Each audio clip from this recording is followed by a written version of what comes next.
Yes, welcome to the No State Project here on LRN.FM, the Liberty Radio Network. I'm Marc Stevens. It is live from the fortified compound in Southern California for March 3rd, 2008. You want to join me on the big show, you may do so at 218-632-9399. That's 218-632-9399.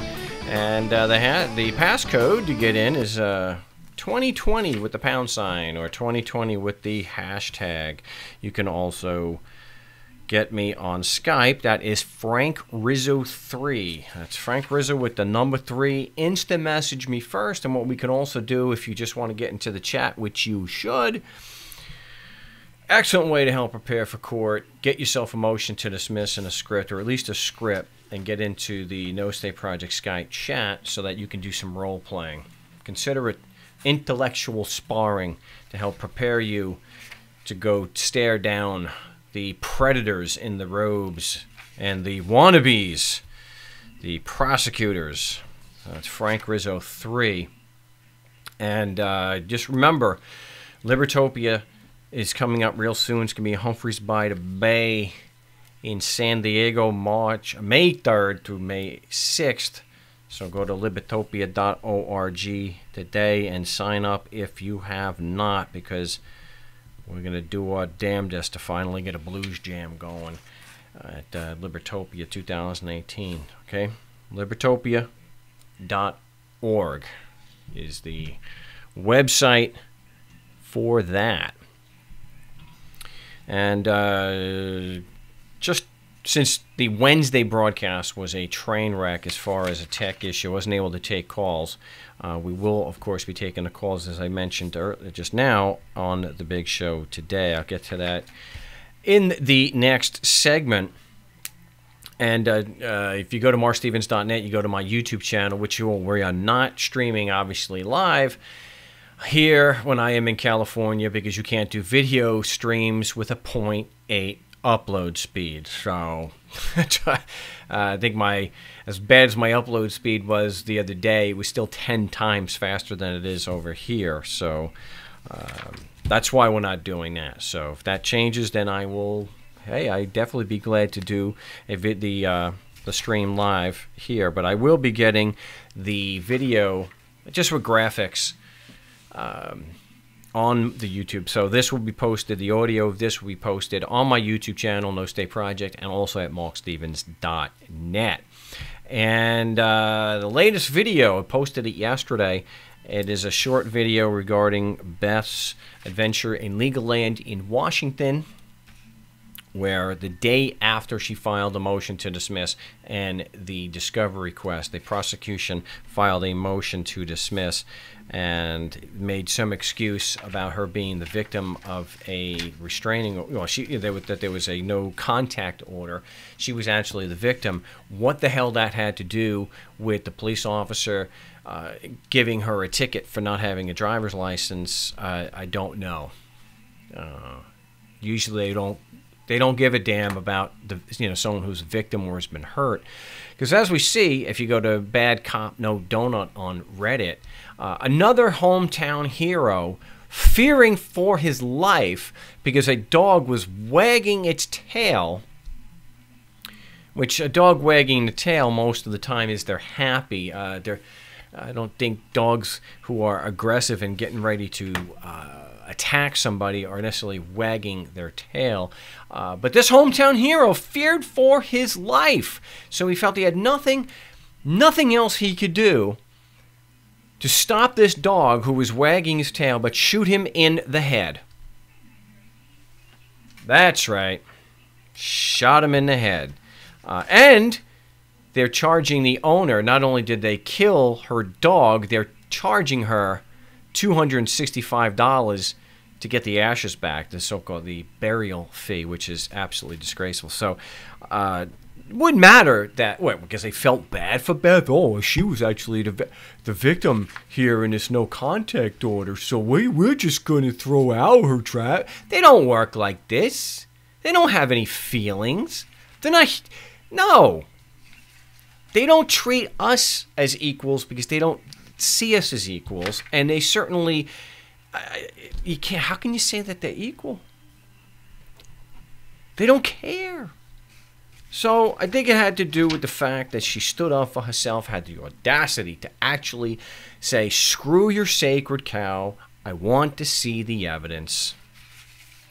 And if there is no evidence, it should be dismissed. And so they withdrew. And it was dismissed with prejudice. So there is no... She's not saying that, hey, I didn't have a license. No, she's saying you don't have any evidence that I'm required to have one. The cop has no evidence and the prosecution has no evidence that there's any jurisdiction over me to even write the ticket. So, big congratulations again to Beth for that. And again about dissent, if you want to join me on the big show and it's because of dissent and you have evidence to prove that I am a completely unhinged crackpot, let me know on Skype that what your area code is so that I can get you up first. I am not taking emails during the show, but Skype is definitely the way to go. And maybe I'll open up that cancerous part of social media, Facebook, and maybe somebody will leave it there because I would like to get the dissent to the front of the line because... hey, we welcome dissent. We don't have anything to hide here. I've never backed off from criticism. And if I had more opportunity to confront bureaucrats face-to-face, like someone like Scott Bales, the Supreme Court Chief Justice here there in Arizona, I would do it. I would do it. If I could have more bureaucrats willing to speak to me about these issues, that they believe that these laws that they create apply to anybody, I would do it. But the fact is, they run interference on you, and they have these public information offices. And their job is to not give you information that helps. So, one of the things that was brought up, and, yeah, I'm getting a little better at Instagram over that last video for whatever reason. It wouldn't allow me to save it to Facebook. But it's _Marc_Stevens. So the Marc Stevens with the underscore between the words. So hopefully we'll get more on there. And some of the criticism is I can't prove a negative. I understand that, but I go through a lot of trouble to actually establish why we take the position that we do, because we can prove through their own, through historical records and just from basic observation that there is no state. I don't know how that's really proven a negative, but it's disproving somebody's claim that other people are claiming that there's a legitimate government and that there are states and citizens, and that it's got corrupted. It's a good thing that started out well. It was well intentioned, and it just went sideways, and it's sloppy, and it's this and that, and there's bad apples. So to be able to disprove that is not a matter of proving a negative.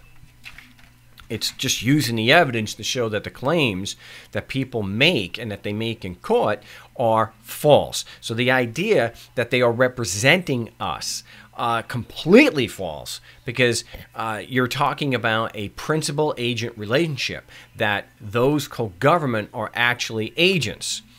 And there is no evidence of a principal-agent relationship.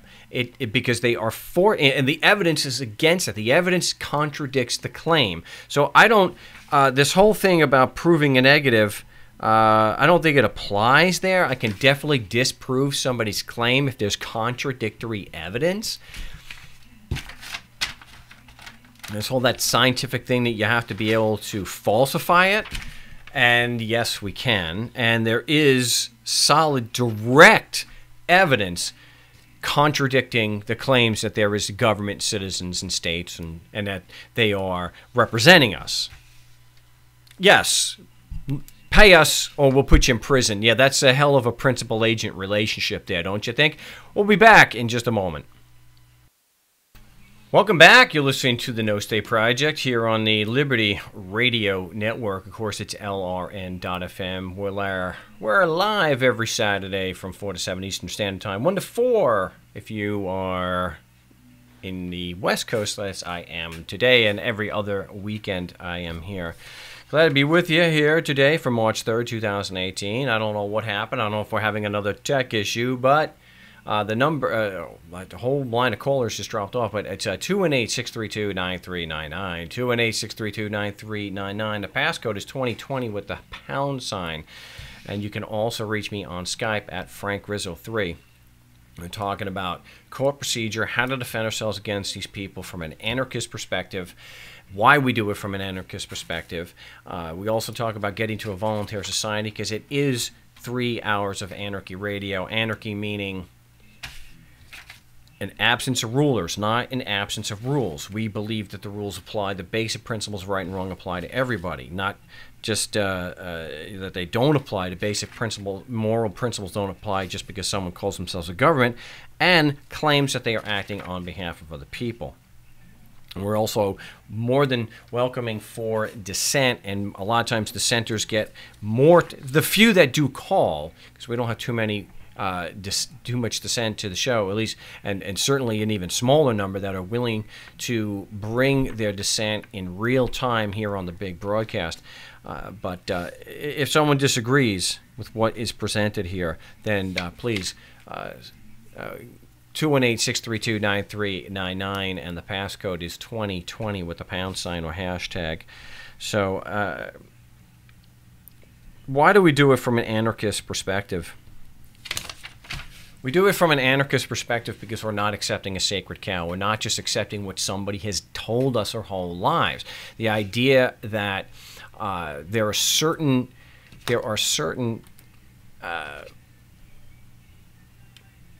elements to a charge, or certain political claims, there are certain beliefs that we are not supposed to challenge. And no, for Nick, who's on the chat, I am not streaming on YouTube today because I can't stream the video live when I am in California. The upload speeds are horrendous. So the best we can do is the audio. But we'll have the audio available at markstevens.net, and I will have it on the recording file of this show. Will be on. I'll get that uploaded. I don't know if it'll be today, but it certainly will be there on Monday. But we do it from an anarchist perspective because we're not accepting the sacred cows. A lot of times, people will tell you, especially if you're new to the show, people will tell you whether it's lawyers, whether it's your family, they will buy into this notion that there are certain sacred cows that you're not supposed to challenge. So you can't challenge that. It'll just piss the judge off. Well, you have to ask yourself a question. Whose butt is in the sling here? And remember the basic principles that we're talking about here. Okay, so for anybody who's going to turn around and say, "Oh, don't do that thing for Marc Stevens. You got to be a legal black belt, or it doesn't work in New Hampshire. Oh, it works. He's got documentation and he's had success on 3 continents, but New Hampshire is completely different." Remember the basic tactic that we're doing here. And yes, we've had success in New Hampshire, and we've had some very, very, very bad losses in New Hampshire, as well as in California and Canada and other places. New Hampshire is no different, no worse, no better. It's an individual thing. It has to do with the scumbag with the robe on. So the basic principles that we are using when we go into court are really very simple. We're just trying to get the one who's making the accusation to verify their position. That's really all we're doing. And so we're looking at 3 basic principles that guide here. We're going to challenge the prosecution's claims against the claims being made against us, the actual claims that are being made against us, which is why we don't get into this Freeman sovereign garbage. We're putting the burden of proof on the prosecution, and we're going to keep the focus there. Why is the judge getting upset when they do? Because you will not deviate from the course. You will not allow them to get you off point. And of course it's going to upset them, because you're talking about collaterally attacking with words, their worldview. And they don't accept challenge as well. We're going to challenge the prosecution's claims that they're actually making against us. And then two, we're not going to give them sacred cows. We are not going to give the prosecution a free pass. Okay? And so critics to the work may say, no. Well, most would agree you're not supposed to give the prosecutor a free pass. But when we get to the fact that we have to have some priority on the claims that the prosecution's making that we are attacking, that's, like I've mentioned so many times before, that's when we go off the rails. Because the foundational claim that sets the relevance for everything else, and as I'm fond of saying on the show, relevance is king when you are in a legal proceeding. Especially when you are in court. Relevance rules the day. You may have what you believe is solid, hardcore evidence of XYZ, but if you don't build a foundation and show the relevance for it, you don't get it in. It's that simple. So we're going to attack the foundation of the prosecutor's claim that sets that sets the relevance for everything else. Is it relevant that you don't have a driver's license? Not if they don't show that the laws apply and that there's jurisdiction to require you to have that in the first place. This is Logic 101. Relevance is king. Relevance. That's why it's so important that and anybody who's ever done any litigation will tell you, you have to build your case. There's a certain art, if you will, or logic or rationale, if you have a very sophisticated case that you're putting on, that you put certain witnesses on before other witnesses. So you have to build your foundation so that the next witness, their testimony is actually relevant. So remember that. So the idea that we should be giving a free pass, treating as a sacred cow, the most important claim that the prosecution is making, no. And why? What are the excuses that people give you? Whether they're anarchist or voluntarist, or they're Republicans or they're Democrats, religious or atheist.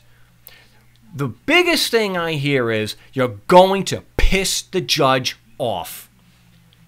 Are you going to piss him off? You know what? Your life is the one that they're trying to change. If you're under attack, they're the ones who are looking to change the course of your life.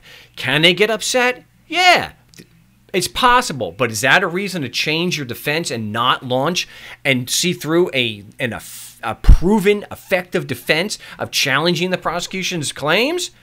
I don't see the relevant. I don't see how that's rational. Not when my butt's on the line. You better believe I'm going to fight like a caged animal. Because in a sense, that's what we are. We'll be back with your calls in just a moment. Don't go away. Welcome back. You're listening to the No State Project right here on the Liberty Radio Network, LRN.FM, and typically in Fortified Compound in Mesa, Arizona, but I'm in California today in cloudy San Bernardino. But I am still looking to get a open mic place that we can do the broadcast in East Mesa, Arizona. And then, the important thing is to jam after that. So break out the guitars and play some blues and do some improvisation, because that's really where things are at. That's life. That's what I live for. Hopefully, at least after the show on Wednesday, I will be streaming live again on Wednesday on my YouTube channel as usual, and the tech issue should be solved. I should be getting together with some friends and jamming that's good. But if you want to join me here on the big show today, 218-632-9399, 218-632-9399, and the passcode is 2020. And someone who has already done that, we got a new caller. We have area code 219. You're live on the No State Project. What's your name? What you calling from? Well, where are you calling from? Hey, Mark. This is Dale, and I'm calling from Indiana. I've was one of your past success stories from last year's not last year, but the year before's December. Right. Well, and, welcome back. Just wanted to say that. Thank you. I got a new number, so I wanted to call and make sure you had that up in the queue available. And then I just wanted to say that since the success, I had exchanged vehicles with my wife, ex-wife, and the car's plates had just recently expired in the last November, and so what I decided to see how I can, in a sense, work forward at the ticket level, and try to avoid the sense of getting to court. And so what I did was I took all the paperwork from the motions, the paperwork from the prosecution, and then the dismissal, and I had made copies, and I had kept them in the car. And I was traveling home last week, and I was pulled over by a state officer, and he had asked, come to the window, asked me, my driver's license, and I'd asked him, what the issue was. And he said that your plates are expired. And I said, oh, okay. And he said, did you get them renewed? And I said, no. And the reasoning why is I went and reached and I said, I've got some paperwork I'd like to present to you. And he said, okay. And so I reached over, grabbed, a copy for me and a copy for him. And he started reading through the copy, and I had expressed, the whole concept of everything of what I went through in court and why it is that I chose not to get my plates renewed. And we had a kind of a little conversation there at the car, and he went back to his car, and I guess I saw him grab his rule book, the code book, I guess, out of the trunk of his car, and he come back up and said, the wording of the code is different, it's a different code now that we're charging you with. And I had further progressed in, that it's not a wording of the code, it's the application of the code itself, me being a geographical location, how it's applying and this and that. And he said, well, I can show you the code. And I said, okay. So I ended up getting out of the car, and I went back to him, and we sat, and he got into his car. We went through the code again, and he had said, well, here, let me do this. I'm going to give you a warning, and then we're going to, if you're interested, we can have a consensual talk outside the car. And I said, okay. Took the warning, and we sat there, and we kind of just discussed it. And he had said that the whole reason why he gave me a warning was because this is something that he has never heard before. And instead of, he kept the packet, and he said he wanted to, look into this. And he appreciated the fact that we had, that he had to stop. And I just wanted to share that. And I understand that, not all officers are going to respond the same way, and he had mentioned that as well. He goes, I can give you a warning, but you go off down the road, who knows if the next cop's going to pull, what he's going to do. And I said, I understand, but all I can do is take it at this moment, just like I am with you. And we actually shook hands, and he let me go on my way. Wow, that's, I'm glad it was a happy ending, and it wasn't, some of these horror stories that you hear, because usually the best thing to do is not to speak to the cop. And I guess you judge that right. this guy was not your typical do as I order you, or get punished kind of guy. I don't. So obviously that's not the way it's always going to be. I mean, the next cop could just say something different. So I'm glad to hear that. And it's always encouraging to hear where a police officer is actually interested in looking at the evidence and the logic behind your position instead of just dismissing it with violence. Yeah, and that was, and like we had expressed and we had co-shared is that, and you've just, reiterated is that not every experience is going to be that way, and you're going to have people that will refute what you are presenting because, as a former military police officer, I know what that kind of power in a sense makes you feel like, and you kind of feel, what you say is what it is because that's what you've been told that your position is. And, there's always that threat of violence, and I guess you got to take each moment, each experience as that experience and push it as far as you're willing to take it, knowing what the possible risks can be.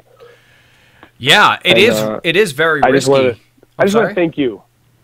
Oh, well, you're very welcome. I do want to point out that it's very risky to do what you're doing, obviously.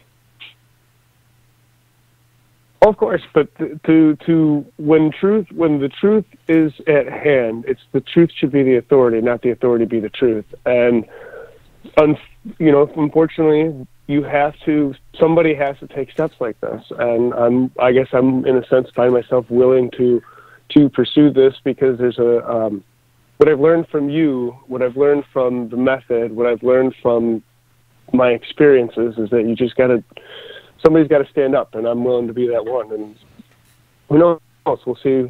Maybe we can get some real good change. Yeah, and there's something that you said, and someone's caught this, and I'm glad they caught it, because I didn't write it down. Did you say you were a former cop? I was a former military police officer. Oh, former MP. Okay, so... Or military police soldier. Okay, so you kind of understand the cop mentality. Brought that to us. Yeah, I mean, I understand. You can kind of sense a feel. I mean, from my experience, I can kind of feel how somebody's approached. You know, somebody that's all big shouldered, they're trying to throw their weight around, and that's off the point. But knowing what I know from being the police officer, the former military police officer, is the argument and how evidence to support the claim is imperative. Because in the military, if you were to ask the same question, how does it apply to me? How do these codes apply? Mm-hmm. The JAG officer that's prosecuting you is going to go to the first file, grab the first piece of paper off of it. He's going to walk over to you and say, is this your contract with the United States Service, whatever branch you're in? And you're going to be like, yeah. Well, then he's going to say, well, that's how it applies to you because you're in this contract. We don't have that in the civilian world. I mean, they can say, like, the police officer tried to bring up the whole, you know, me having a driver's license is the contract, and I had expressed to that that's a contractual. That's a whole other argument we can get into where we can prove that there's no meetings and so forth, and meeting of the mind, and then even exchange. And he's like, oh, okay, and he kind of just like thought about it, but that's my understanding. Sorry, I don't mean to get... And well, no, I'm glad you brought that up, because here you got a police officer who's raising a ridiculous sovereign Freeman-type argument that the driver's license is actually a contract. That's different than the military, because unless you were drafted, yeah, the military, you freely entered that, and they've got you. They got you dead to rights. But the driver's license, more, you know, the fact that it's compulsory, you know, negates the whole idea that it is actually a contract. So just hold on, Dale, if you can. I want to continue with you on the other side on the top of the hour break. So my name is Marc Stevens. You're listening to the No State Project here on LRN.FM, the Liberty Radio Network. We will be back with Dale in Indiana in just a few moments, who had a great experience, I think, an encouraging experience with a police officer. So don't go away. We got a lot more to get to.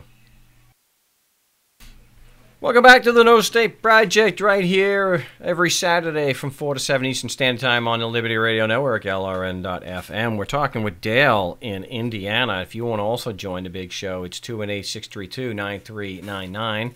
And the passcode is 2020 and the pound sign. So welcome back, Dale. This is, you know, I always want to encourage people to treat others the way we want to be treated, to treat them with the professionalism and respect that we would like, even if they're not necessarily returning that. And that certainly paid off here.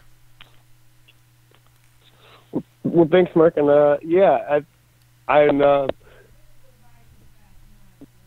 that was what he had said when we were talking about the police officers' exchange. Is he had said, well, because you think that the codes don't apply, does that mean that you can drive down the road, you know, at 120 miles an hour? And I said, well, no, I have no reason for that. I treat everyone as I treat myself, and you know, I'm not going to put somebody else's in harm's way because of this. So I'm not saying that, you know, the codes don't apply. I'm just saying that the fact that this would go to court, that there's no evidence to support that just because I'm here, that it applies. And he kind of looked at me in a way that was like, what? Well, it was a little confusing the way you put it. So you're saying... I'm sorry.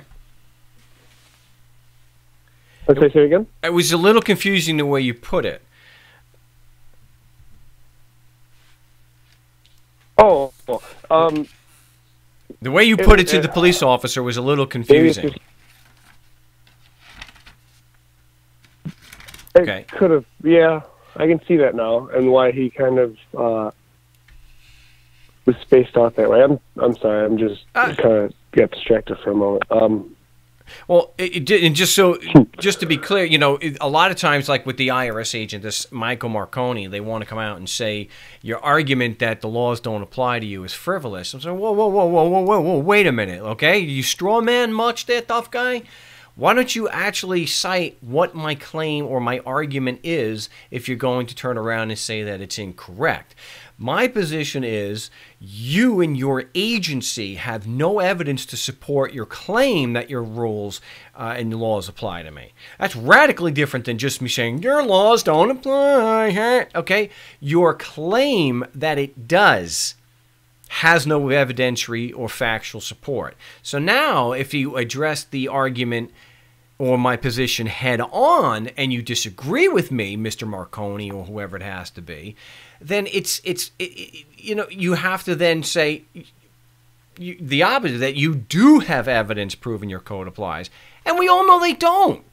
So keep that in mind. I always correct them because there is a difference, especially if you're trying to convince somebody of that. So make sure that the position is correct. Your claim that they do apply and give you jurisdiction has no evidence to support it. It's just a claim. And then the burden stays, well, so if they disagree, well, no, we do have proof. Okay, and that would be... Okay. There you go. That's the hitch. Well, I'm glad it went that way because it certainly could have turned south. I was prepared for it going south, and because I just know how some police officers can be. At least some of the ones that I've experienced in the past, and thinking about it, he actually gave me a ticket. I think it was for the same reason several years before, but this was before I was introduced into the whole, the argument that you present. And so it's actually kind of interesting for me to be able to go full circle that the first time I interacted with this police officer, it went to a ticket. He didn't tow my car. Told me he could, but I remember getting a ticket from him. And the fact that now I'm able to, the same issue, drive away from it. And the fact that he shook my hand. Not once, but twice. Wow. That's something that blew my father's mind away. So, so you have most police officers that we've interacted with, they won't, even off duty, they won't shake your hand. Well, it's kind of like that thing with officers not eating with the enlisted men. It's look, I'm above you. I give you orders. I can't fraternize with you that way. So their authority or their perceived authority is a bit more important than any kind of fraternization or anything they would get fraternizing with the riffraff. Right. Well, you can only do it one person at a time, Mark. And I just wanted to say I'm glad that the audio and the phone connection is better today than it was Wednesday, because I tried calling Wednesday and I don't think either one of us heard each other. Oh, I heard you. Second, I wanted to say, just go ahead.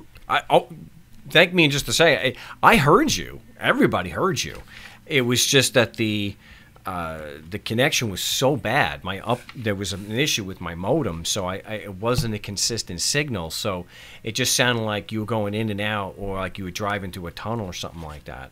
That's why after I had two or three like that, that's when I had to just drop the caller line and end the show shortly after. So today, even though it's raining out, or it's been, it's much more consistent. So. It is much better. And second thing I wanted to thank you for is for doing what you do, for the radio show, for the help that you help with other people and the books. Because you said, like, for me, talking with the police officer and trying to do that, it's it wouldn't have been possible if you wouldn't have already had laid some steps out and, some understanding and personal experience out there. And for that, I don't think that anybody could really thank you enough for that. And so I just want to at least give in my part.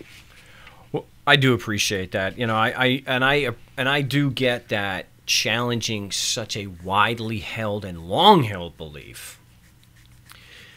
not everybody's going to jump at the chance to do that, even if, especially if they are not really anarchists at this point. They haven't really looked at their beliefs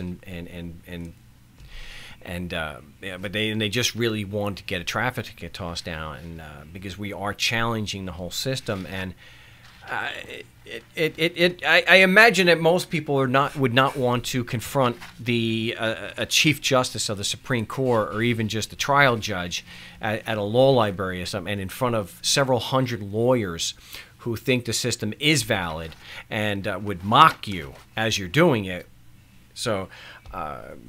But I'm glad that other people like yourself have seen that, and if they see that some schmuck from Long Island can go and discredit a Supreme Court justice with just a few questions, then any one of us can copy that and do that. And we have been able to, at least in court too, we've been able to replicate. Other people have replicated what I've done on 3 continents. So to me, it's how the simplicity of the Socratic method, just asking questions and using logic and holding people to their burden of proof, that really is the key to it. And of course it helps to have some experience, which is why we recommend so much of doing the role playing. And personal experience is nothing better. And I want to say you made a good point, and I don't want to get touched any topics that might offend some people. But I wanted to say that all the great messengers that have come forth before us have all said the same thing, that if one can do it, we can all do it. And that's what I'm here to show you. And not any one in particular. It's kind of like a collaboration of all of them, the people that are, have been greatly influenced people's lives to hopefully for the better. And you just made that reference, and I appreciate that. Thank you, Mark. Oh, thanks. I know that some people, there's a handful of people that would just look at what I do and say, I'm just a Spooner knockoff and I haven't had any real success. And,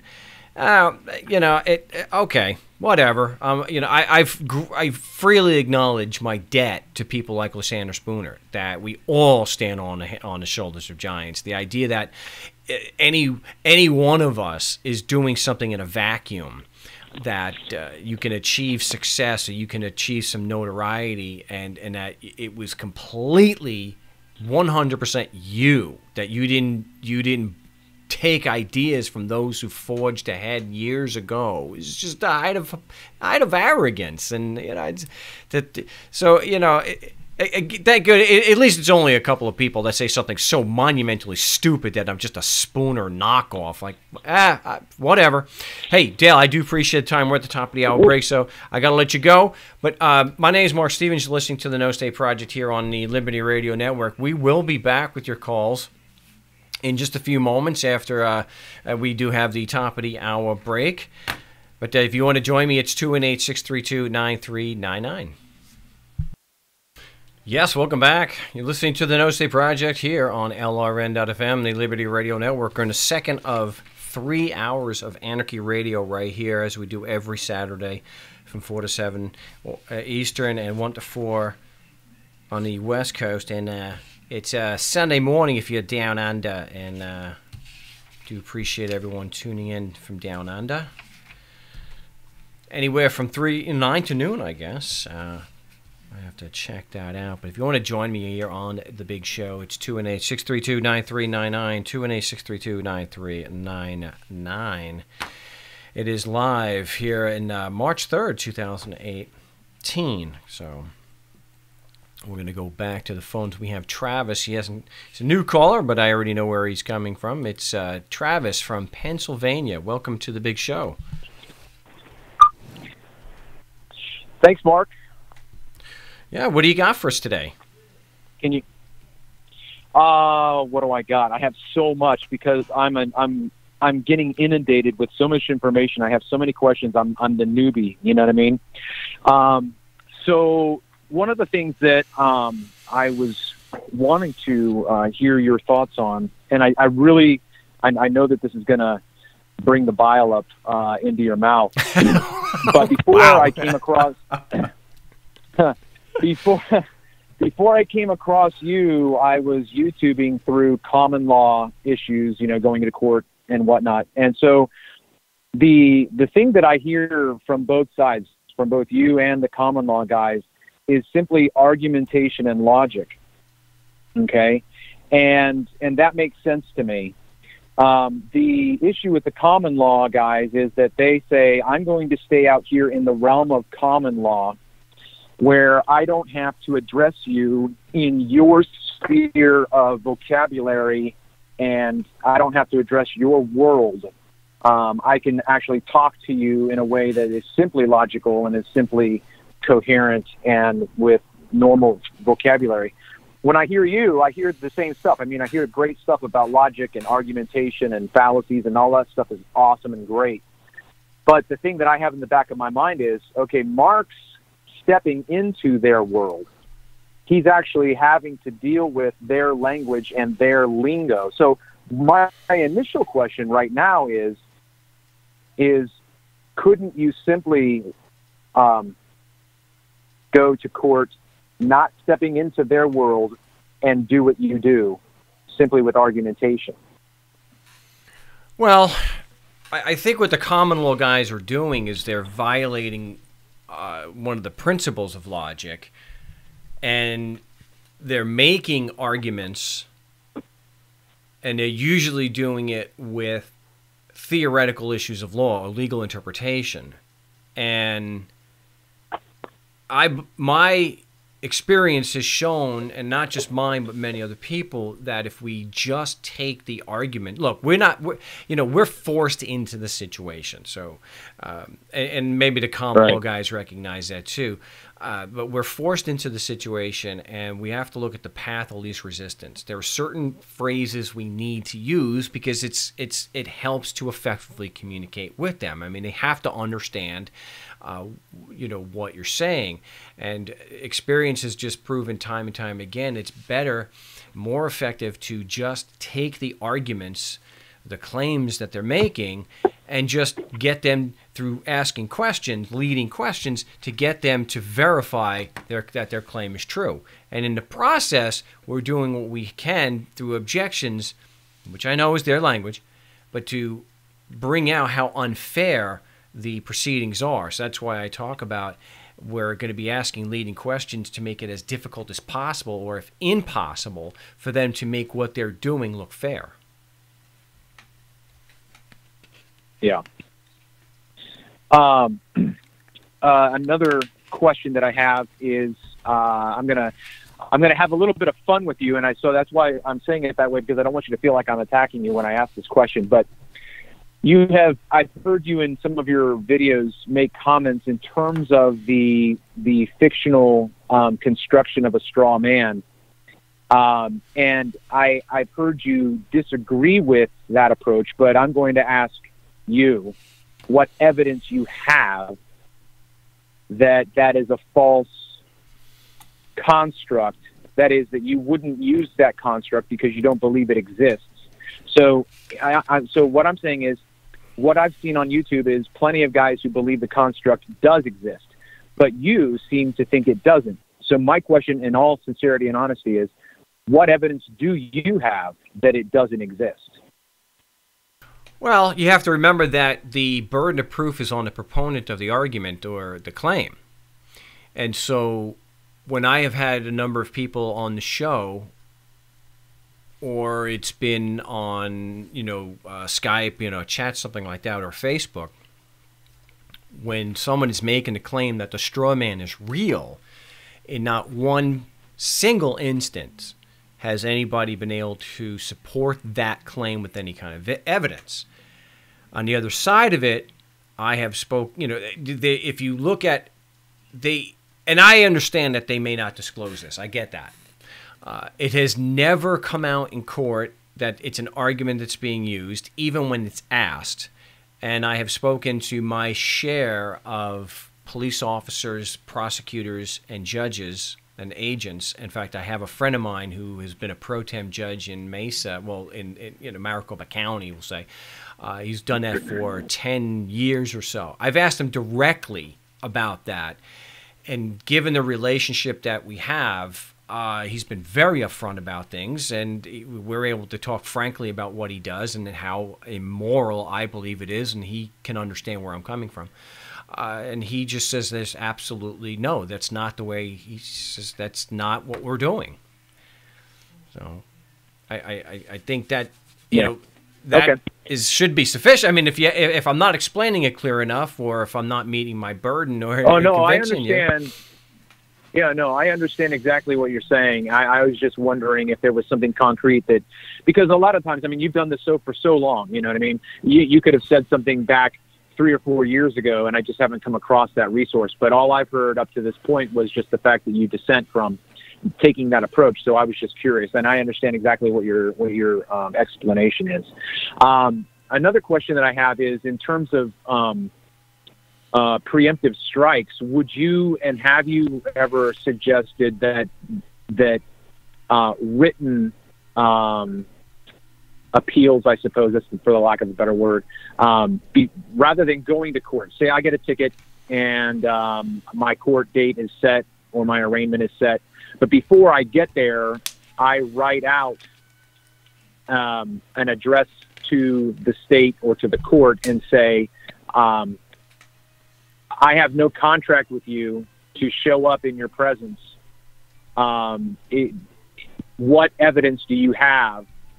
You know what I mean? So I'm using the same language that you are, but instead of going to court, I'm writing it down and saying, I'm not coming to court until you prove in writing what the evidence you have is that I should even show up. Well, a couple things here.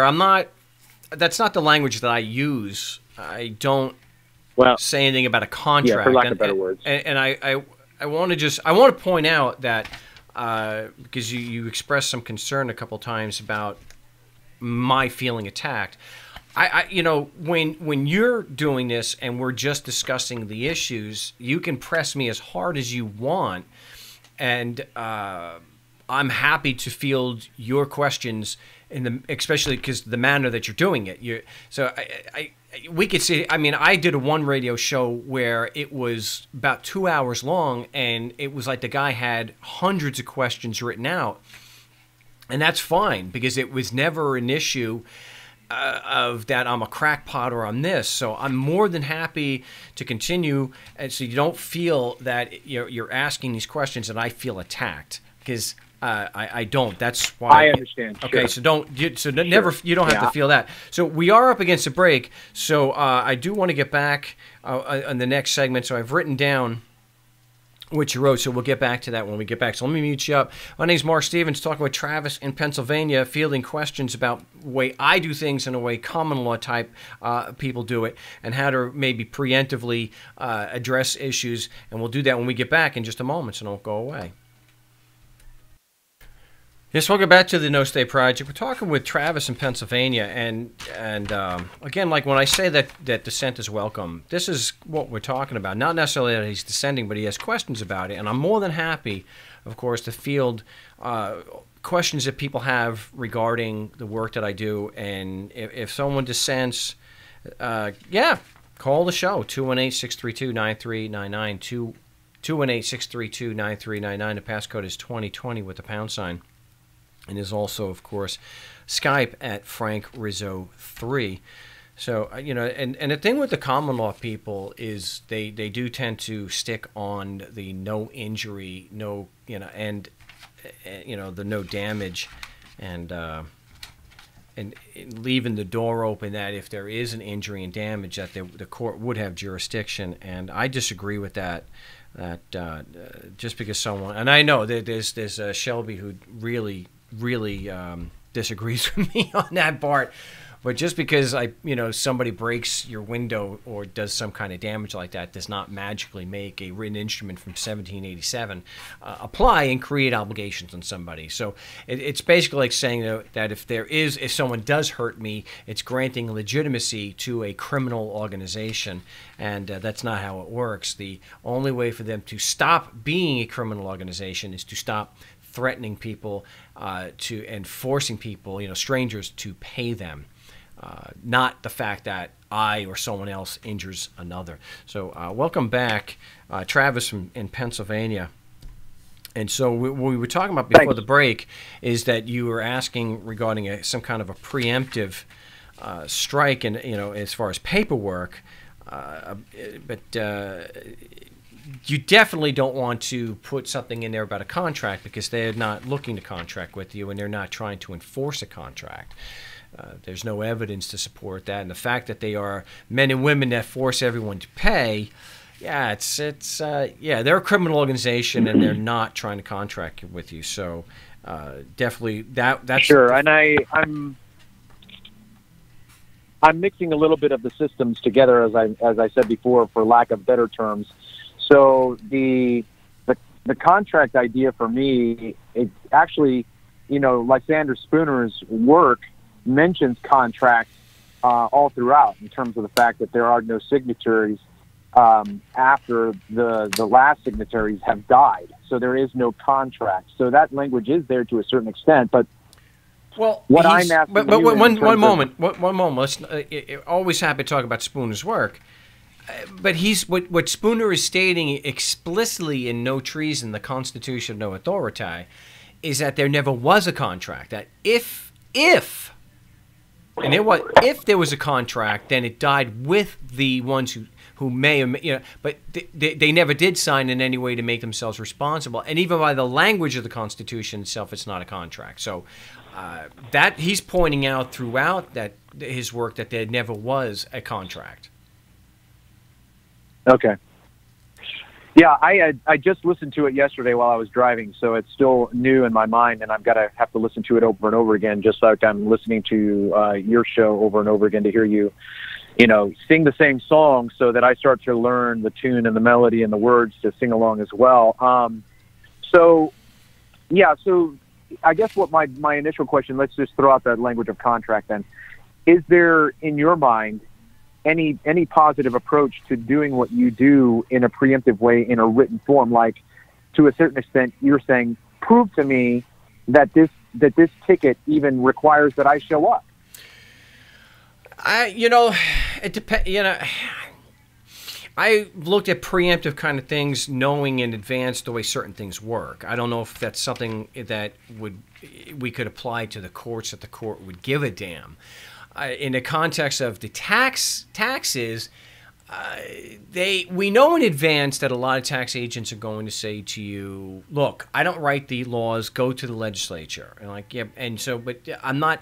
My beef is not with the one who wrote the law. My beef is with your claim it applies to me. You're the one who's doing this, not some idiot up in Sacramento. But I would do it in any way. Just so that I can slam that door shut. I also went to, I did that in New Hampshire, where I had gone and spoken to the head of the tax committee in the New Hampshire legislature.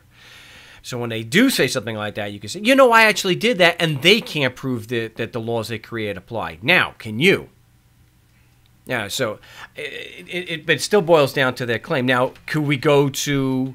let's look at a contemporary situation that I'm working with somebody here. Well, back home in Arizona, he's going in Scottsdale. I already have the police chief on record that they can't produce a shred of evidence. Can I use that against the police officer? I don't see where the judge is going to say how the police chief's testimony has anything to do in relating to what the police officer is presenting. I certainly would encourage to do such interviews and get such admissions, but is it going to help? Is it going to persuade a judge? So let's just say you have the city council, like in Tempe, where they admitted that their jurisdiction, the evidence that they have jurisdiction is because they said so. Is that something a judge is? I'm going to be able to go and defeat a prosecutor's claim in the Tempe court because of that? No, I don't think so. I don't think there's any chance of success there. But I still would do it because it's good to use that to discredit them to people like you, and people who are new to the material. Yeah. I wish that it would. When I first started listening, I'm sorry, I didn't hear you. I was saying I wish that those admissions would work. I wish that I could use the official response from the Maricopa County Attorney's Office, and I could use that against them. But I don't think we'd have any success there. Still do it to discredit them and to teach other people, but as far as having success in court, at least I don't see it. Yeah. So when I first started listening to you, I over and over again, I was saying to myself, I do not understand what he means by this jurisdiction thing. I do not get it. And I'm starting to get it slowly, and but I'm okay. So I'm like Neo, and you're Morpheus, saying you think that that's air you're breathing. So I'm like trying to adjust to this new way of thinking. So that my question is, as I was listening to Spooner's work, and I was thinking, okay, well, hold on now. Okay, so if the Constitution is not binding, then how do you approach your understanding of the amendments, like the First Amendment? So I guess to a certain extent that my question is answered in and of itself, and that is that's your inalienable right to free speech. Right. Well, we'll talk. We'll have to. Well, hold on. We'll have to address that in the next segment. So just hold on, Nick. Travis, I'm sorry. We'll be back here on the No State Project with Travis and discussing the First Amendment, amendments to the Constitution, in just a moment. Don't go away. We are back here on the No State Project, live every Saturday from 4 to 7 Eastern Standard Time, 1 to 4 on the West Coast. And it's March 3rd, live from the Fortified Compound in San Bernardino, California. Glad to be here. Remember, we got another success story video that I just posted yesterday. The day after Beth filed the motion to dismiss and the discovery request, just to hold the prosecution to their burden of proof, they wanted it dismissed with prejudice. Because if you had the evidence, why would you dismiss with prejudice? So, congratulations there. If you haven't seen it, go to markstevens.net, and also No State Project, my YouTube channel, where we will be streaming live again this Wednesday. And this show, the Yellow Orange stream, will be broadcast on my YouTube also. So I'll see what I can do about maybe being able to do that on where I just have a picture, but we can get the audio of the stream. So we'll see if we can do that next time. But I want to welcome back. We're talking with Travis in Pennsylvania, and he's asking me, you have to ask the question again. I wrote it down. You're asking me about the amendments to the Constitution and things like the First Amendment. Well, what my thought was that you're challenging the Constitution, either of the state or of the United States, I suppose, broadly speaking. If you're challenging the jurisdiction of the Constitution over a person's behavior, and my question then becomes, since the amendments are a part of that Constitution, I mean, is there in one sense where you rely on the Constitution for your amendment rights, but at the same time you challenge the jurisdiction of the Constitution in another sense? Well, when I'm being confronted or being, in court and I'm making the challenge, it's not that I'm challenging the Constitution. I'm challenging someone's assertion that the Constitution applies to me and that there is jurisdiction over me, and that the Constitution creates obligations on me. Right. So here's my question. Then I would have someone come back and say, then you have no expectation that the First Amendment applies to you. What makes you think you have the freedom of speech? What makes you think you have the right to bear arms? But at the same time, that's what we rely on as an expression of our rights. Well, I don't. You understand the incidents that I'm having? Yeah. I don't claim First Amendment rights. And a while back, I went on a kind of a rant regarding the Second Amendment. And I don't rely on the Second Amendment, or even in Arizona, where Arizona is actually very... See, that's another thing, too, if you're playing the Constitution game. the Second Amendment shouldn't even enter into the equation when you look at the fact, like in Arizona, it says the right of the individual to keep and bear arms shall not be infringed. But I don't look to the constitutions for myself. I look at as far as when it comes to me having a gun, I look at my natural. It's self-defense. It's a matter of that it's right for me to be able to defend myself. As far as free speech, I don't look at it that I have any First Amendment protections. So when I'm in court, I will mention that the judge is violating their obligation under their rules to provide due process and be fair. I use that just to point out the contradiction in what they're doing and to show it's not fair. And I've stated many times, none of us have constitutional rights because nobody can prove that they actually exist. And every time I've put someone to task to prove that they have a constitutional right, they're not able to. So I had someone who was very religious that used to call, and I said, look, I have no doubt you have life, liberty, and property. I mean, we can prove that. But can you prove you have a constitutional right to life, liberty, and property? And, of course, that falls flat on its face because nobody has any actual evidence to prove that's true. Yeah. Okay, so let me give you a practical example. It's hypothetical. So let's say you, Mark, run a red light, you smash into somebody's car, and you are a responsible citizen, and so you obviously pay for the damages, or your insurance does, or whatever. But at the site of the collision, you're given a citation. Would you pay for that person's damage because it was your fault? You did run the red light, but then would you then turn around and go to court and fight the jurisdiction for the citation?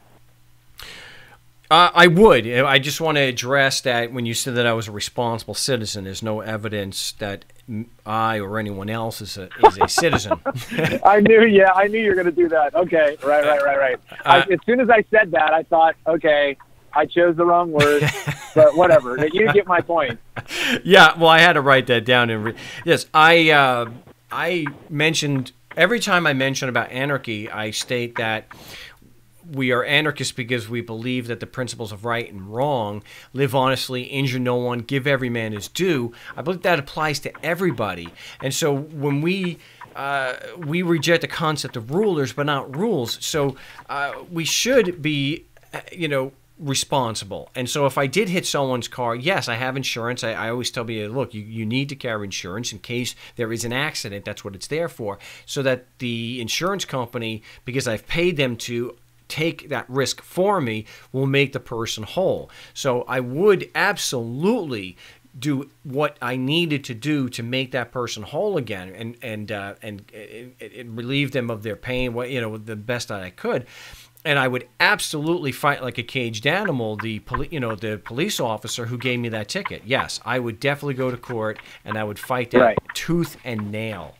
Because like I've said, they're a disinterested third party that's trying to profit off it. As long as I'm taking care of my responsibility. Right. Yeah. As long as I'm taking care of my responsibility to the person and the property that I injured, then there's no, this third party has no demonstrable interest in pursuing, a resolution to the conflict. Yeah. Okay. So with my still trying to learn the music and the words and all of that kind of stuff, help me understand a little bit more about no state, no citizen. What that means. Okay, well, the claim is that there is a state, and that the state is comprised of citizens, residents that occupy a certain territory under a government, and that the government is the men and women that are they owe a duty of protection to the people, so-called citizens and residents, in return for their allegiance, meaning that they will follow the rules made by the government. And this is used to cover the fact that everybody is forced to pay, that the perfect strangers are being forced to give money under threat of of levies on their properties and also a prison system. And when you look at the actual evidence, it, like I just mentioned, it conflicts sharply and contradicts the notion that the people are in some kind of principal agency relationship or principal agent relation with people like governors and sheriffs and whatnot. That they're nothing more than men and women forcing us to pay them. So if we apply the basic principle of morality to them, being that do no harm, live honestly, injure no one, give every man his due. If we actually apply that to them, they're violating those very principles by forcing everybody to pay them. See, I see it as public relations that covers up the violence inherent in the system, where you and I could never get away with doing that. And a lot of people would argue, yeah, but they provide services. But the manner in which they're providing it conflicts. So if government has one object, and that is to protect life, liberty, and property, the means for them to do that is a violation of that. But we're up against a break. I think I'm going to maybe try to explain this a little better on the other side. So hold on. My name is Marc Stevens, listening to the No State Project here on LRN.FM. This is a great question. And I'm glad that, especially since we have so many new people listening, that we can explain this. We'll be back in just a moment, so don't go away. Yes, welcome back. Glad to be with you here on the big show for March 3rd. May 3rd will actually be in San Diego for Libertopia. So go to libertopia.org and sign up today if you have not already. We're talking with Travis in Pennsylvania. I want to make welcome back. You got some background noise, so I'm going to have to keep you muted for a bit while I'm talking here. So I think maybe one of the easier ways to explain it is that you have certain abstract concepts, and what I talk about is reification. Reification is when we try to take an abstract concept and act as if it's real. And so we have men and women who are forcing us to pay them, and we put on it that's actually a government when it's just men and women forcing us to pay them. And the fact that everyone is forced to pay negates the concept that there's a government and that there's a state. So to have a state, you have to have a body politic comprised of citizens, and the citizen is a member of the body politic owing a duty of allegiance in return for duty of protection. These are reciprocal obligations, one a consideration for the other, and that's from Loria versus United States, the United States Supreme Court case, talking about what a citizen is. And it's a basic concept of citizenship. It's allegiance and protection. And the fact that they're forcing us to pay them negates that there is any duty to protect, because you don't create a duty to protect somebody by forcing them to pay you. That's just ridiculous. So the whole concept completely falls apart on that. So what I would ask too, and obviously we have time, I'll field any questions you have about that. Does anyone actually think that those government could get away with what they're doing by forcing an entire community to pay them on a threat of jail if we didn't accept the concept or we didn't see them as a government? We just saw them as just a group of men and women forcing us to pay them like any other, and we see them as just a company or a private company. Did you bring me back on? Yes, I'm saying. Yeah. Oh, okay. I wasn't sure if I was still muted or not. I was walking and the wind was blowing. Yeah, no, I understand what you're saying. I totally get it. And I am, again, I'm a product of the system, because I'm having to rethink what I've been raised to believe and think along the lines of what you're presenting, which makes total sense. It's incredible. I don't know that I have anything off the top of my head anymore to flesh out. I'll have to maybe think about some stuff and call in again at another time. But so I appreciate all that you're doing, Marc. I will devour. I'm a truck driver, so I've got plenty of time to just burn through your stuff. So thanks so much. I appreciate it. You're welcome. And when you were listening to Spooner, the audio, were you listening to the No Treason, the Constitution, No Authority that I did the audio book of? I was trying to find it and I couldn't, and the one that came up in YouTube was some guy named Matt, I think, so I just started listening to him. Oh, okay. Well, maybe I have to upload it to my own channel. I'll have to do that. So Okay, well, that's fine. I'm glad that you called. You had a lot of really good questions, and it's really important to always revisit this because we always have new listeners to the show because we finally hit 10K on subs on my YouTube channel. So there are definitely new people listening every week, and that's great. I appreciate it. And that's the thing. It is an unlearning process that we have to apply the principles of critical thinking and analysis. We have to apply that to things that are long held and we just took for granted, or that things that they were told to us, but there wasn't any actual analysis behind that. We were just told to accept that because that's the way things are. And part of growing up and being an adult is being able to look at long-held beliefs and put them under the microscope and examine them and see if they withstand scrutiny. Yeah, it totally makes sense. And then you got to think about too the guys that are in the system that know the truth and are still benefiting from it. They know that they're thieves. They know that they're liars, and they know that murder does happen. Yeah, I've spoken to more than my fair share. I mean, the guy who is the Chief Justice of the Arizona Supreme Court, I confronted him in front of several hundred lawyers, well, at least 150 to 200 lawyers, easy, at the ASU Law School. I don't think he's ever been confronted like that before. And he had to look, and I could tell from his body language because he wouldn't talk to me after that. All he could do was mock me, and I'm thinking, if I was in court and I did that to him, he'd have me arrested for contempt. Yeah. Mm-hmm. But because he was off the bench, the only tool he had was either have me shut up, which they did, and then he mocked me and walked away from me, and that's all he had. I believe that a lot of the agents that I've spoken to, they know they don't have the proof to support their opinion, and they don't care because it takes away from their station in life. They have a pension, and maybe it's just good old it's guilt to confront the fact that look, they actually belong to a literally a criminal organization that has a facade of legitimacy. Yeah, I really liked Spooner's analogy of the highwayman who holds you up, and he makes no pretenses about what he's doing, but the government's doing the exact same thing. It totally makes sense.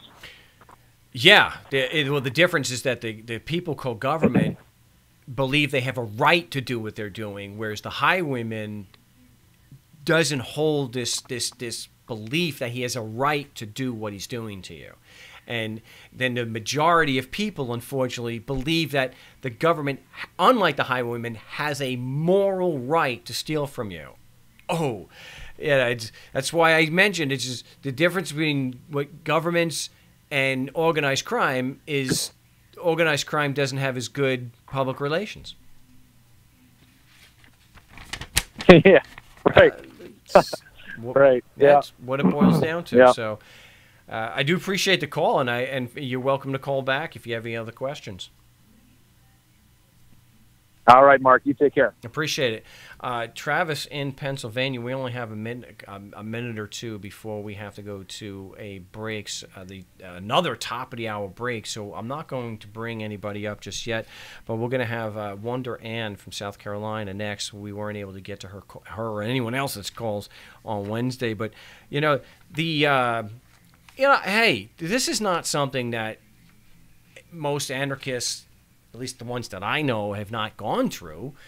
I was confronted years ago with the fact that if you look at the evidence contradicts the public relations, and you have to follow the evidence.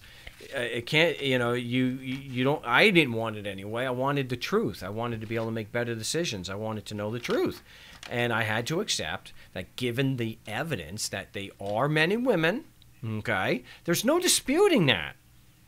None of this David Icke crap that they're reptilians. Okay, they're men and women just like us. The difference is they have better public relations that shows that they have a moral right to do immoral behaviors against us. That they can lie, steal, and kill people because they call themselves a government. They have a moral right to do what they're doing. They have a moral right to rule us and to put us in jail and to kill us. And that the rules of do no harm do not apply to them. We know full well, if we were to shoot a dog in the head, and the dog was not trying to hurt us, that we would go to jail. But a cop can. We know full well if we were to shoot a man in the back who was running away from us on the street, we would go to jail or prison as we should. But Michael Slager, because he had a badge, could not only murder a man on videotape, but he could plant evidence. Why can he get away with that? Because cops and governments that they're automatons for with guns, that they're carrying out politicians' whims, because people believe they have a moral right to rule us. And that the basic principles of morality that apply to you and I do not apply when you put on that robe. They don't apply when you put on the gun and the badge. And there is far too much evidence for anybody to put up a counter argument. The rules do not apply to them. Even if you take out the murders by the cops, the principle of do no harm, live honestly, give every man his due, injure no one, does not apply to people when they act as a government, because they couldn't function otherwise. We'll be back in just a moment with the third of 3 hours of Anarchy Radio, right here on LRN.FM. Yes, welcome back to the third of 3 hours of Anarchy Radio right here on the Liberty Radio Network. That's right, LRN.FM, and you're going to whip me into shape, aren't you? Just make me, just beat some good content out of me, right? Are you going to let somebody else have a chance to talk? Or are you going to hog all the airtime? It's my show. Yeah. And the guests and the callers have had just as much time. Sure. Just as much time as me, so... All right. Well, it's my favorite heckler, my wife Gina. Yep. All right. We're in the fortified compound in San Bernardino, actually where my wife grew up. So glad to be here. And the reason why I say this came up recently because I actually had on here. I was going to talk about the details of an appeal brief for Jermaine up in Calgary, and I think he was the one that asked, "Why do I say?"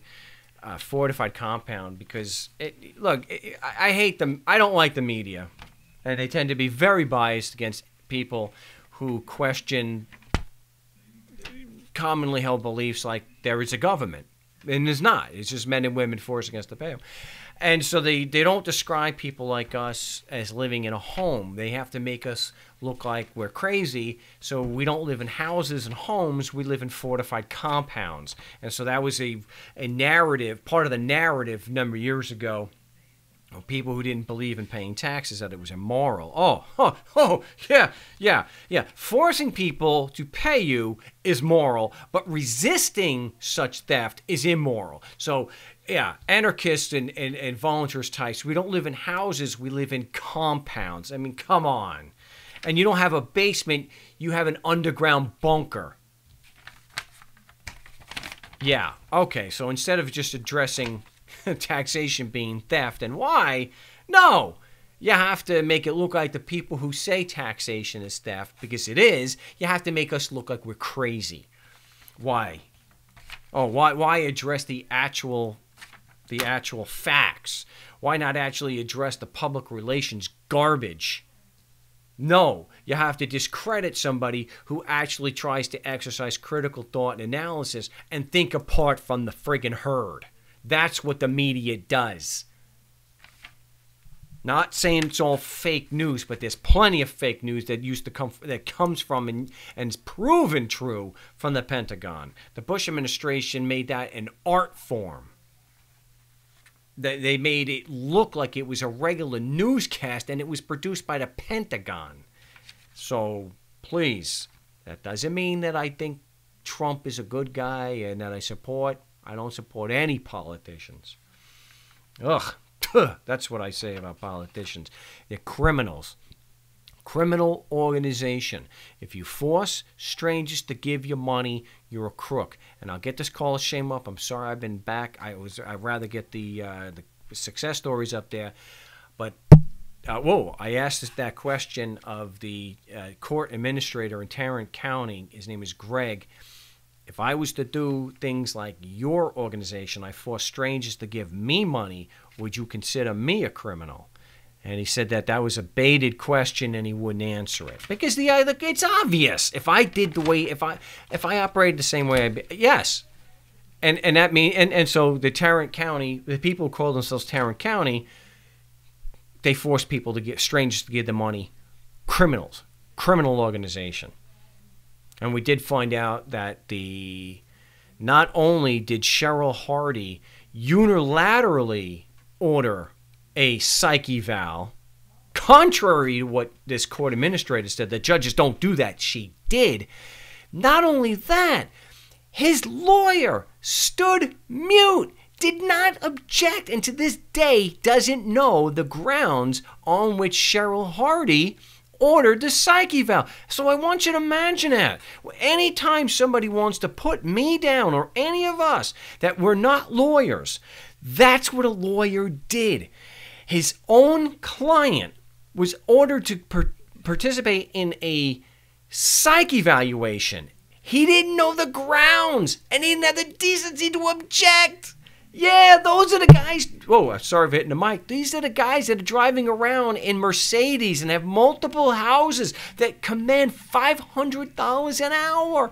And they won't even object and find out what the grounds are for the psych eval. Yeah, you friggin' attorneys, you're a good bunch. That's why you are one of the most hated professions, because you're so good at what you do? No, because you're vile. You sit back and just collect people's money, and they have to mortgage their houses to pay you, and you don't even object on a unilateral psych eval order? Oh, sickening. Hire one of you? No way. All right, we're going to bring her back. Sorry, my little rant there. I couldn't help it, but we've got Wonder Ann in South Carolina. You're back on the No State Project. You got good news for me? This is Wonder Ann from Spartanburg, South Carolina. Hi. All right, welcome back. What do you have for us today? Can you hear? Well, I'm going in Monday to show that I'm alive and well and sitting in their courtroom, and that's all it is. They're just going to do attendance. And then I'm going to go see the public defender and ask him the questions you'd asked me. However, I've gotten the discovery packet that he had requested back in January. He did send it to me, and I found a document in here from the state that says request for notice of alibi and insanity defense. And this is for the Court of General Sessions, which is the one where I was resisting arrest. I'm 79 and a half years old. I'm a real resistor. And so they're saying down here, the last paragraph, further pursuant to Rule 5 of the South Carolina Rules of Criminal Procedure, the state requests written notice of defendant's intention to rely upon the defense of insanity at the time of the incident. I was totally sane. I knew what I was doing. And I'm going to, what you said before, and I'm going to ask this question. Someone had gotten a psych report before they went to court. Is that still a viable action? We've talked about that, and it's something that I would like to do. I think the circumstances are different here with you. Because we're having people like Cheryl Hardy and Dick Noble order psych evaluations on people for doing nothing more than asking a question. Here, and maybe you don't know this yet, you'll have to find out on Monday, is your attorney, this public defender, is he actually trying to use temporary insanity as a defense to this charge?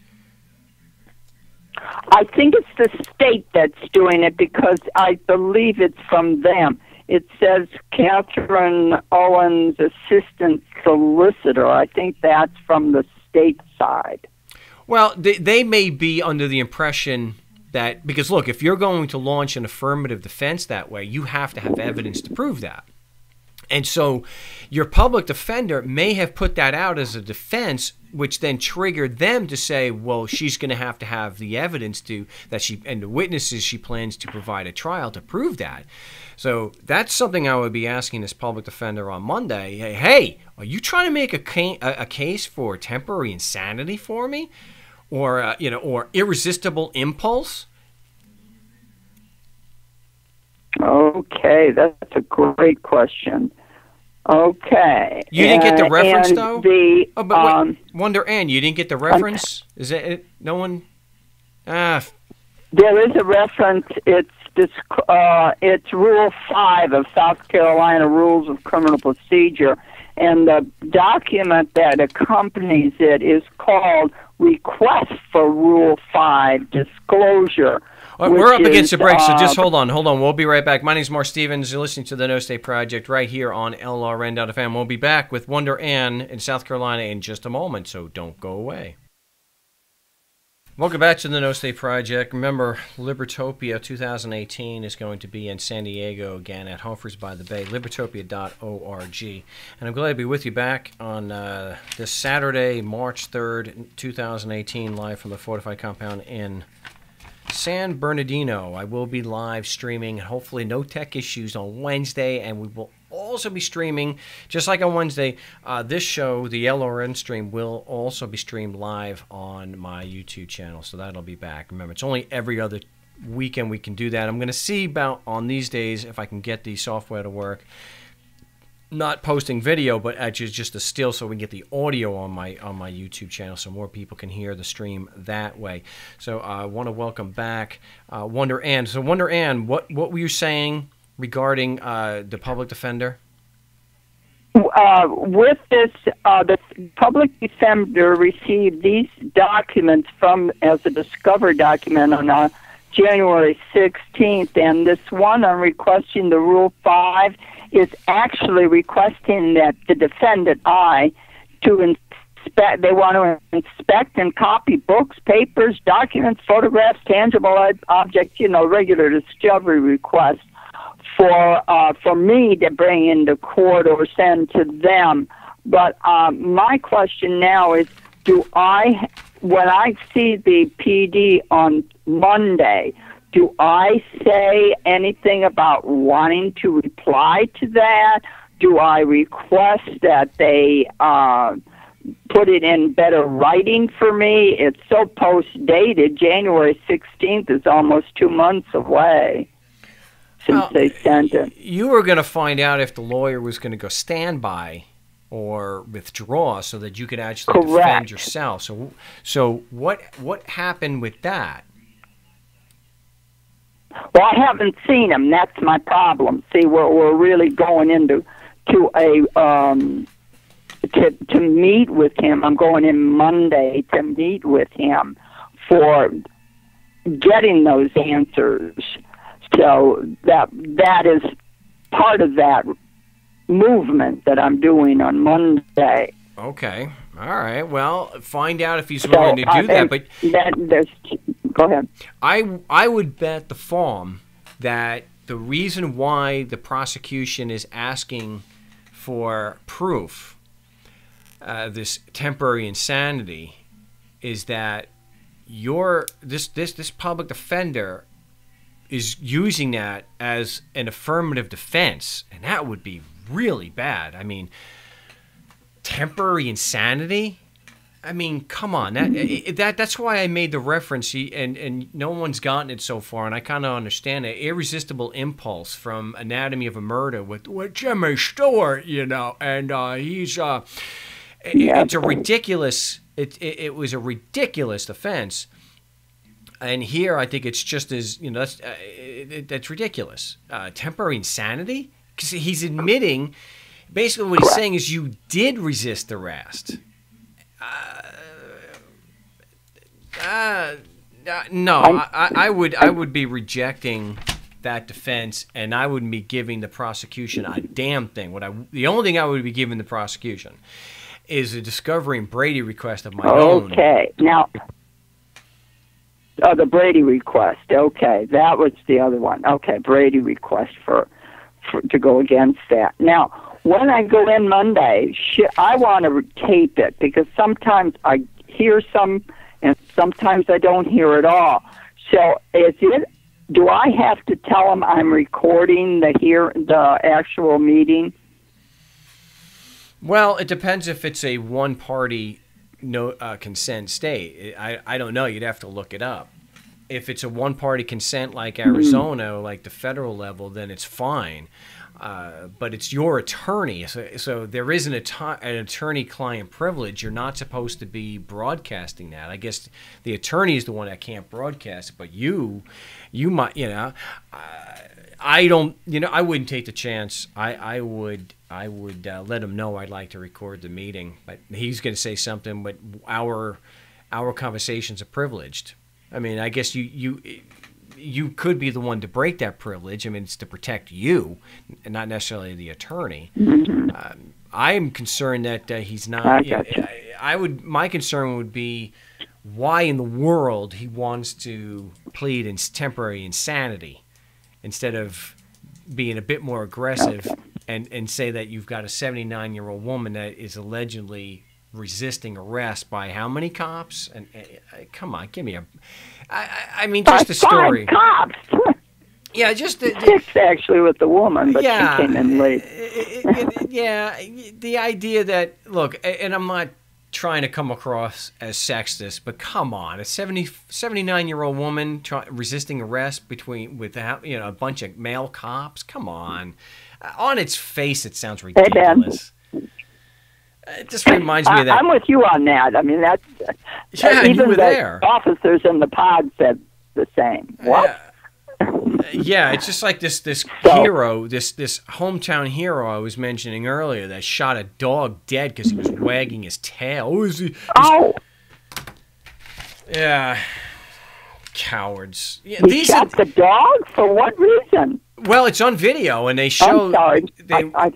They were saying that the dog was wagging its tail in an aggressive manner, and so he shot the dog in the head. And yeah, this happened in New York last year. I mean, it's disgraceful. So these are the guys that open fire when someone's trying to get a wallet. So they identify yourself. They go to get a wallet, and a black guy pulling a wallet out. Yep.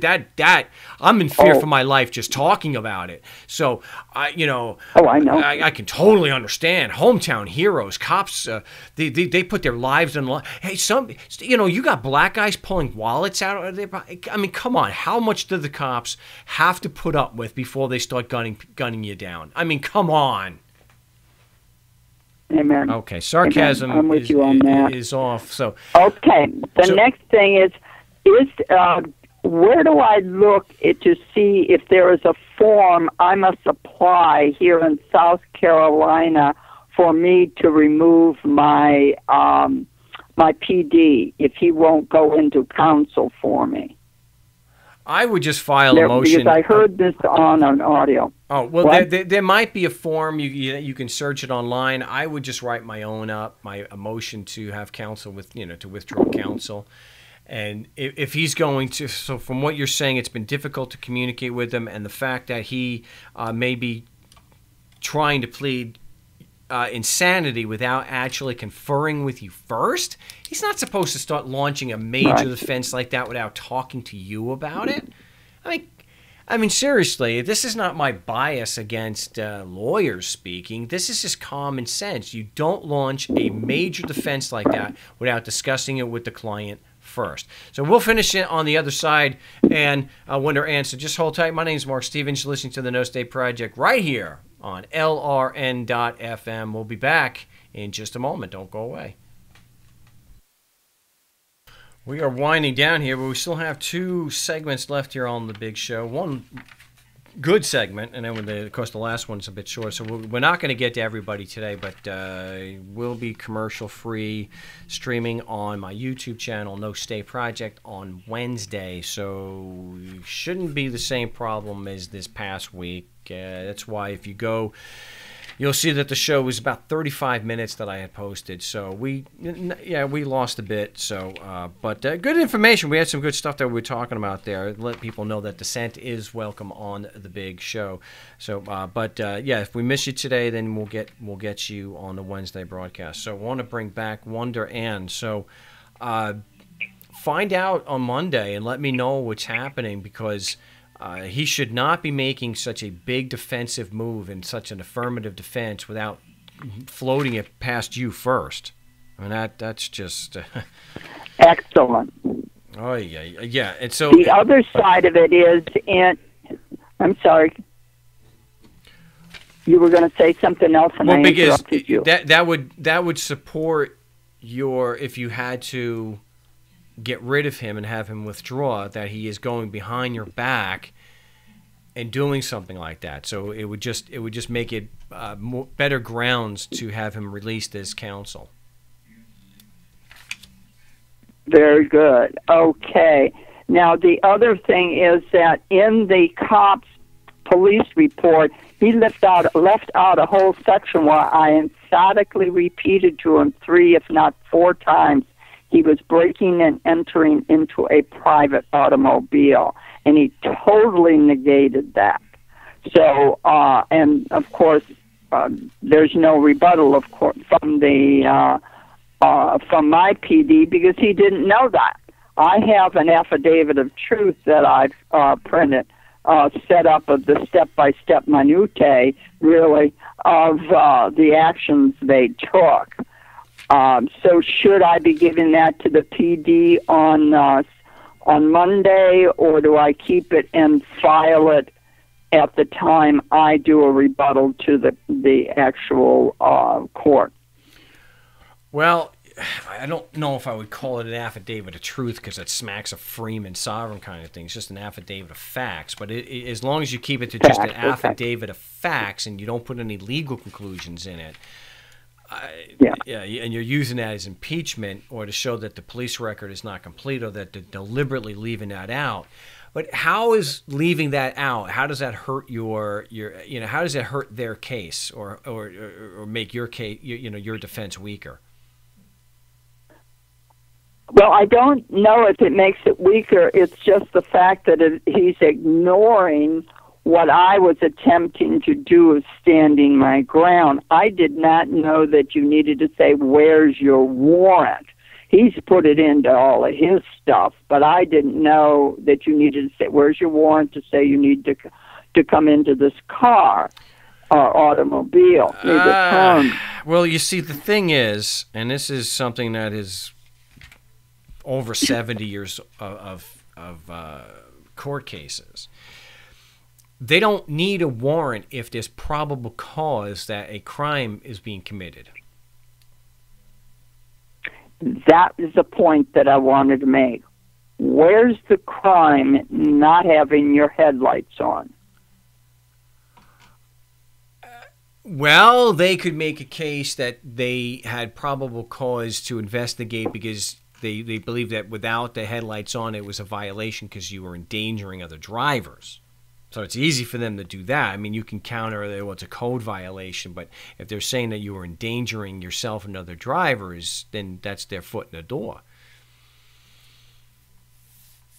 Well, the thing is that there were no drivers in front of me. I had just turned into where it was a shaded area, and all these fluorescent lights that were like sunlight showed I didn't have my lights on. Immediately, I put the lights on.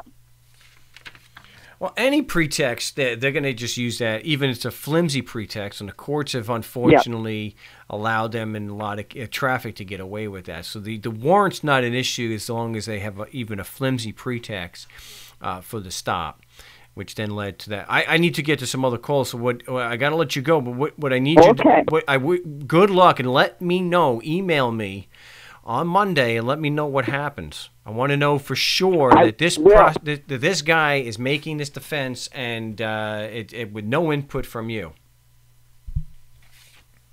Okay. All right. You got it. Thank you, Mark, for everything. You've got my head straightened on. My shoulders are screwed on, baby. Well, I'm glad I'm able to help, and good luck Monday. Okay, thank you very much. I appreciate it. You're welcome. It's Wonder Ann in South Carolina. He's been very patient. He's been on the show before. I want to welcome back Kerry from New Mexico. Hey, Mark, how you doing? I'm doing well. You don't ever sound as good on the show as when we talk off air. Well, I'm using the same phone. Well, I guess I'm talking on my computer versus my phone. Okay. Well, I know I had some things I needed to get to you, and because I'm out of town, it's a little more difficult. I guarantee that you'll have it over Monday morning if I can't get it today. Real fine. That'd be appreciated. And obviously, I sat here today and I got served some more papers by the postman today. Oh my gosh, more papers? And what's this for? Well, they made a clerical error on their names and this, that, or the other, so they resent me the things. And of course, they erred again because they don't have my address correct. But I'm telling you, Mark, when the government has a beef with you, and you question their authority, they will take you to test. They're gonna prove their authority to you. Well, they're certainly going to go through their force continuum, and they're going to do what they can to intimidate us into not asking such questions. In extreme cases, of course, when you have like Dick Noble in Detroit, that just asking for the prosecution's evidence to support their claim is sufficient for him to imprison you for 60 days. So yeah, I get it, and what you've been describing is something that can happen and does happen in these smaller communities where there's very little oversight. It's a good old boys kind of network where you have an issue where somebody may have. I think you have the neighbor has a family in the sheriff's department. Is that what? Am I remembering that correct? Yes, that's the neighbor's son is in the sheriff's department, and the sheriff has obviously put their spurs on, and they've dug in, and they're gonna ride this one out, whether it kills me or not. But the thing of it is the neighbor situation was one thing, and then they went into older cases against me, and then they've come after me, and then with their warrants now extracted about another $700 in fines from me. Right. So, and then on top of that, well, they're going to get zoning involved. So, I mean, it's the full armada of how much can they come after you for? And one other thing, which I hadn't brought up as of yet, is Friday I have a sheriff's card that was placed in my mailbox. So obviously I need to deal with that too. Well, and for those... So who knows what that's... And just to explain a little about what we're doing, we're trying to stop the trial court from proceeding absent evidence of jurisdiction. We're doing that by way of a petition for writ of prohibition, that's what a petition for writ of prohibition is for. But we're up against the break, Harry, so just hold tight. You're listening to the No State Project. We're going to the last segment here on the big show. So I'm not giving out the caller number anymore because we're not going to get to everybody, but we will get to whoever we miss on the Wednesday broadcast, which we will be back live on Wednesday, commercial free. But till then, we'll be back in just a moment, so don't go away.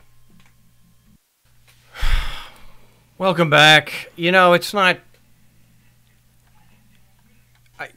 I guess you can make Louis C.K. jokes here, but...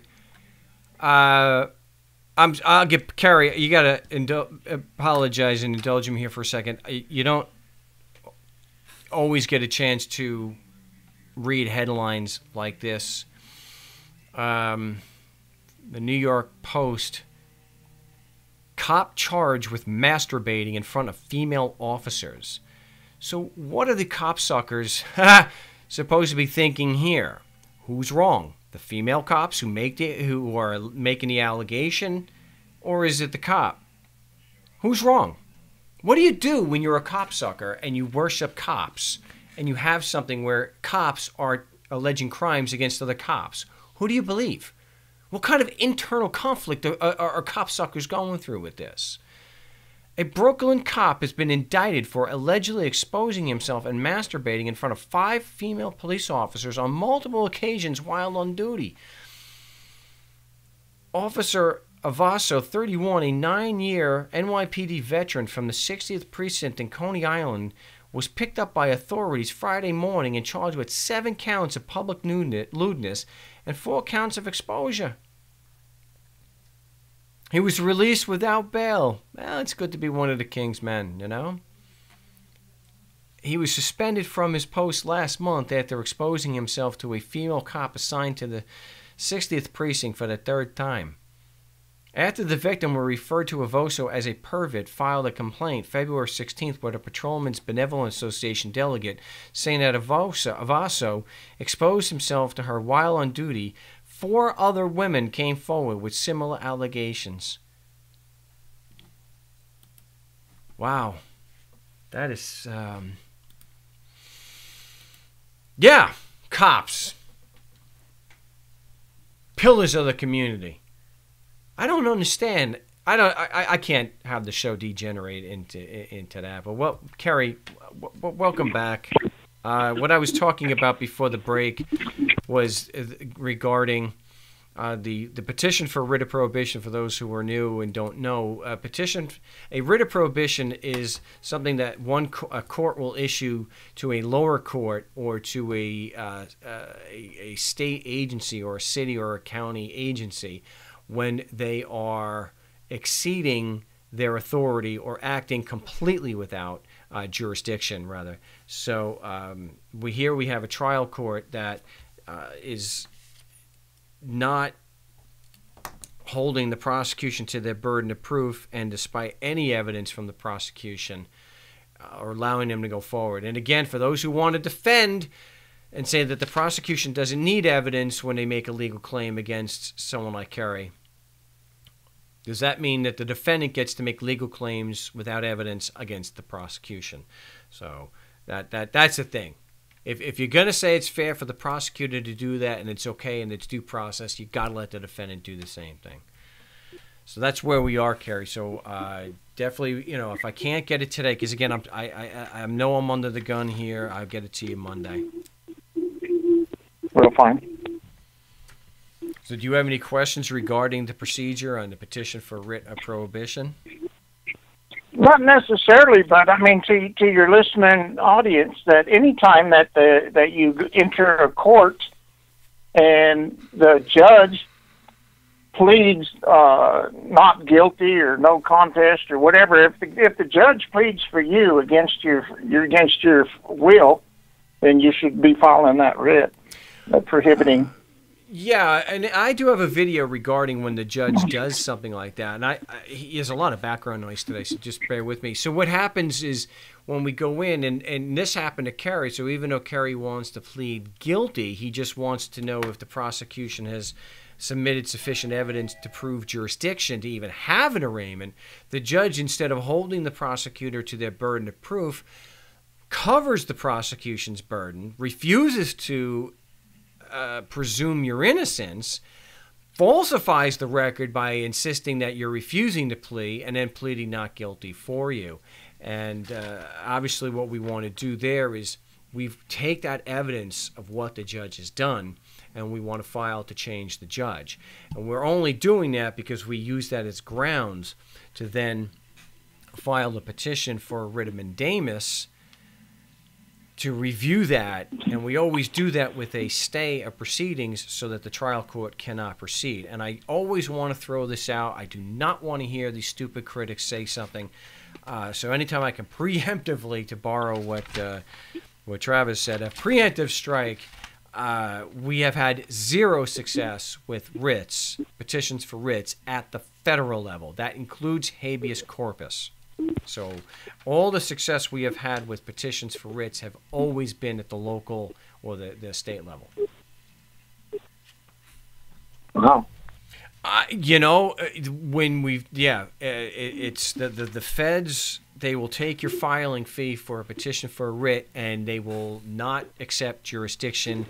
And you know, and that's the thing. Anyone who's seen the petition for writ of mandamus that I have, it's black letter law for them to take jurisdiction if there is denial of a motion to change judge, and that's at the federal level too.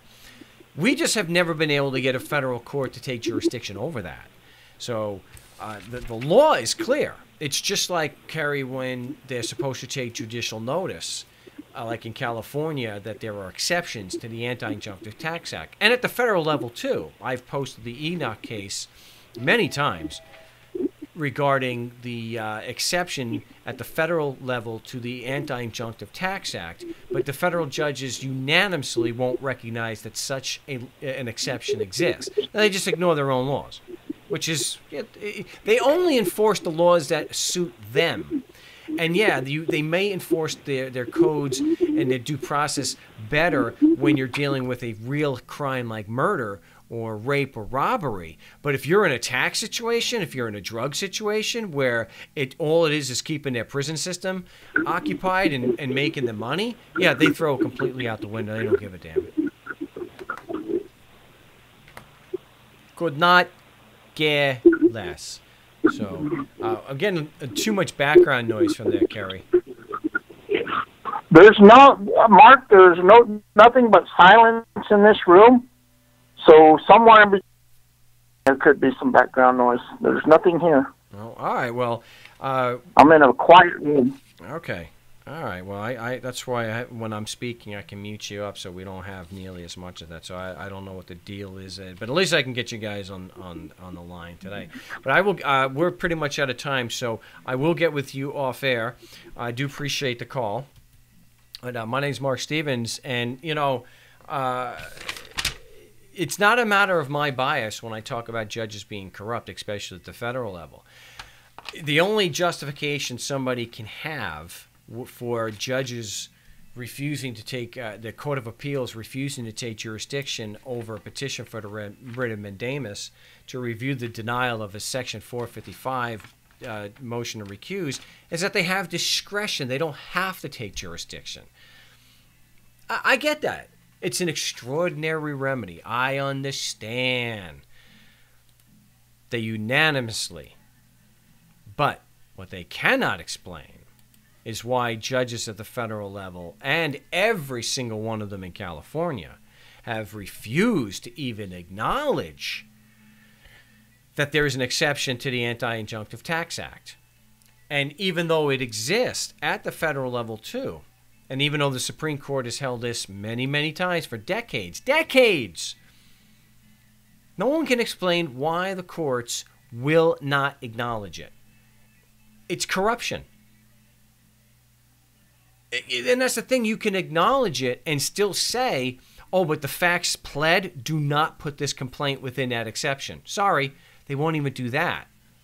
And that's why I say it's corruption and dishonesty. Because an honest judge, there's a contradiction, yeah. It's because the honest judge, if there was one at the federal level, would do just that. Okay, all right, Mr. Stevens, you're right. The Supreme Court has held that there is an exception, a narrow exception to the Anti-Injunctive Tax Act. Let's take a look and see if the facts as pled put your complaint within that narrow exception. But they don't do that. They just rule as if it doesn't exist in the first place. And that's called corruption, dishonesty, deliberate ignoring the law, and deliberate denial of due process. My name is Marc Stevens, and we're out of time for today, but we will be back on Wednesday. So till then, salud.